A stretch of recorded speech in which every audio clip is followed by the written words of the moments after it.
নমস্কাৰ বন্ধু-বান্ধৱীসকল, মই মোৰ ইউটিউব চেনেল জেলমিল জোনাকৰ অন্য এটি ভিডিঅ'লৈ আপোনালোক সকলোকে স্বাগতম জনাইছোঁ। আজি মই এটি কলডিল পিটিকা ৰেচিপি লৈ আপোনালোকৰ মাজলৈ আহিছোঁ। আহকচোন আমি ভিডিঅ'টো আৰম্ভ কৰোঁ। প্ৰথমতে আমি এটা সৰু চাইজৰ কলডিল জুইত পুৰি লৈছোঁ। যদি আপোনালোকৰ ঘৰত জুইৰ ব্যৱহাৰ নাই তেন্তে এই ৰেচিপিটোৰ বাবে কলডিলটো কুকাৰত সিজাই ল'ব পাৰে।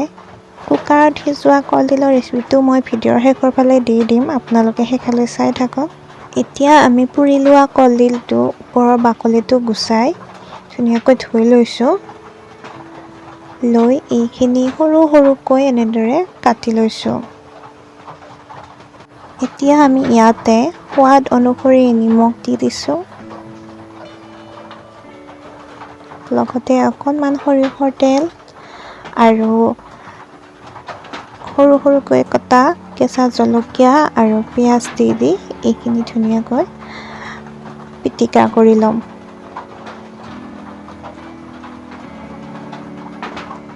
ইয়াতে ধনিয়া থাকিলে ধনিয়াও দিব পাৰে, মই দিয়া নাই।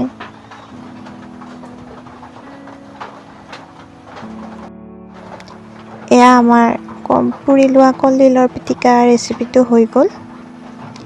এতিয়া আহকচোন আমি কেনেদৰে বইল কৰি কলডিলৰ পিটিকা বনাব পাৰোঁ সেই ৰেচিপিটো চাওঁ।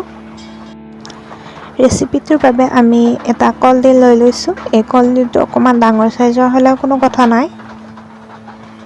আমি কলডিলটোৰ ওপৰৰ বাকলিটো গুচাই ল'ম। তাৰপিছত আমি কলডিলটো পৰিষ্কাৰকৈ ধুই এই ঠাৰিৰ অংশটো কাটি ল'ম।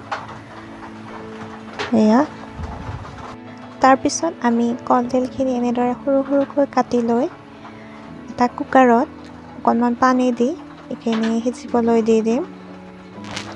ক'লা নপৰিবৰ কাৰণে ইয়াতে অকণমান হালধি দি দিব পাৰে, সেইটো নিদিলেও কোনো কথা নাই, কিন্তু হালধি দিলে এইটো ক'লা হৈ নাযায়। 3টা বা 4টা চিটি যোৱাৰ পিছত এইখিনি ধুনীয়াকৈ সিজি যায়। তাৰপিছত এইখিনি নমাই অকণমান ঠাণ্ডা হোৱালৈ থৈ দিব লাগিব। ঠাণ্ডা হোৱাৰ পিছত আমি ধুনীয়াকৈ নিমখ, তেল, পিঁয়াজ, জলকীয়া এইবিলাক দি আমি পিটিকা কৰি ল'ম। আপোনালোকেও এনেদৰে বনাই খাই চাবচোন আৰু কেনেকুৱা পায় মোক কমেণ্ট কৰি জনাব।